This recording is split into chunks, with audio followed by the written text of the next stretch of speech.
Hi, I'm Graham Hand from the Cufflinks newsletter, and we've had a lot of discussion on our website lately about disruption in the wealth management industry. So I want to talk about what I expect wealth management will look like, not in the next year or two, but more like over the next decade. It was Bill Gates, the founder of Microsoft, said that we tend to overestimate the amount of change that will happen over the next couple of years, but underestimate the change over the next 10 years. And I think that's what will happen in wealth management, that there's a lot of talk of disruption and robo-advice and fintech, and I think some of those people will have short-term success, but the implications of those businesses on the overall wealth management business I expect to be longer term.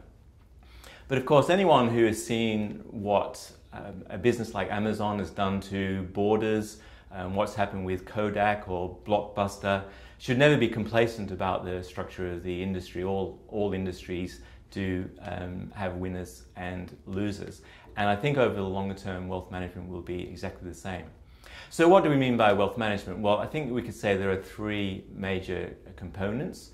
The first one is financial advice. The second one is the administration and the platforms, and the third one is the asset management. But rather than get sort of confused in a discussion on each of those three spaces, I just want to focus really on superannuation and talk about the three major components of superannuation being the self-managed super funds, the retail funds offered by organisations like Colonial First Aid, BT, MLC, and the industry funds. So just looking briefly at each of those and how are they likely to go over the next 10 years. We all know the story of self-managed super funds. There's $2 trillion in superannuation, and 600 billion of that is in SMSF, so about 1/3. I expect that to continue to be a successful segment. Thousands of them are being opened every month. There are significant reasons why people with a reasonable amount of superannuation should want to invest through self-managed super funds for control and access to assets that can't be in other structures. So SMSFs I expect to continue to do very well. But what about retail versus industry funds? Well, industry funds, if you look at the superannuation sector excluding SMSFs, their share of that market has doubled in the last 10 years from about 15% to 30%. And I expect their growth to continue because they've got a number of competitive advantages. One is that they don't need to make a profit. So they have no profit margin in the pricing. And over time, as the funds grow, as they bring more of their asset management in-house, I expect them to be able to continue to lower the cost and deliver good service to the clients.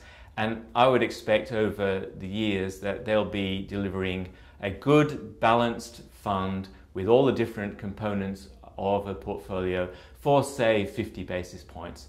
It'll be very difficult for the retail funds to compete with them on price. They also have excellent client engagement. If you take your first job at Woolworths or Coles when you're 15 years old, you join the industry super fund and you may be with them for the rest of your life. In fact, 90% of people just default to the industry fund, and let's face it, only 20% of people even have a financial advisor. So the majority of people will stay in the industry fund.